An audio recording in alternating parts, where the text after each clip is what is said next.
காவல்துறை பொதுமக்களின் நண்பன்னு சொல்கிறது வெறும் வார்த்தையாக இல்லாமல் வெறும் வாசகமாக இல்லாமல் ரியாலிட்டியில் நீங்கள் அதை ப்ரூவ் பண்ணணும். காவலர்னால் மக்களுக்கு காட்சிக்கு எளியவர்களாக கனிவாக நடந்துக்குங்க. உங்களுடைய உறுதி செய்கிற வேலையில் தெரியணும். இரும்பு கரத்தை குற்றத்தை தடுக்கிறதுக்கு பயன்படுத்தணும்.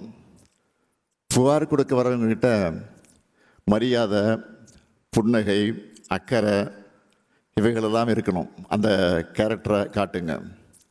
குறிப்பாக பெண்கள் குழந்தைகளுக்கு எதிரான குற்றங்களை விசாரிக்கும் போது மிக மிக ஜாக்கிரதையாக கையாளணும். சென்சிபிளர் நடந்துக்கணும். இந்த துறைக்கு பொறுப்பு வைக்கிற முதலமைச்சராக இது என்னுடைய கோரிக்கை மட்டும் இல்லை, 100% நீங்கள் கடைபிடிக்க வேண்டிய உத்தரவு. அதே போல் போதைப் பொருட்கள் நடமாட்டம், அதனுடைய விற்பனையை தடுக்கிறதுலையும் 0 டாலரன்ஸ் என்ற பாலிசியை நீங்கள் பயன்படுத்தணும். உங்கள் எல்லார் வீட்லேயும் குழந்தைங்க இருப்பாங்க. யார் பாதிக்கப்பட்டாலும் போதை என்ன ஆபத்து நாளை நம்ம வீட்டு குழந்தைகளையும் பாதிக்கும்னு உணர்ந்து பர்சனல் இன்வால்மெண்ட்டோட நீங்கள் செயல்படணும்.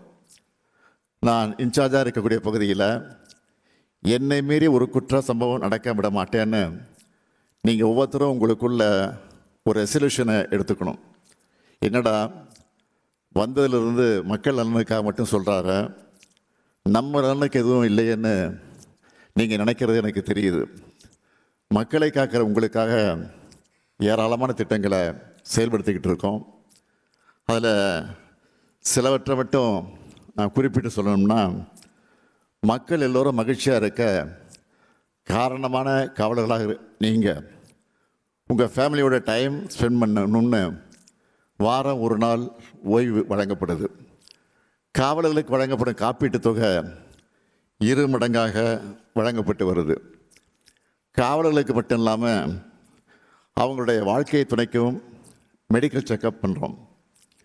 பெண்களுக்கான சிறப்பு மருத்துவ பரிசோதனையும் இதில் அடங்கும். +2 அதில் அதிக மதிப்பெண் எடுக்கக்கூடிய நம்ம டிபார்ட்மெண்ட்டில் வேலை பார்க்குறவங்களோட குழந்தைகளுக்கு மேற்படிப்புகளுக்காக கல்வி உதவித்தொகையாக தலா 30,000 ரூபாய் வழங்கப்பட்டு வருது. உங்கள் நலனுக்காக பல்வேறு மாவட்டங்களில் காவலர் நல அங்காடிகள் திறக்கப்பட்டிருக்கு.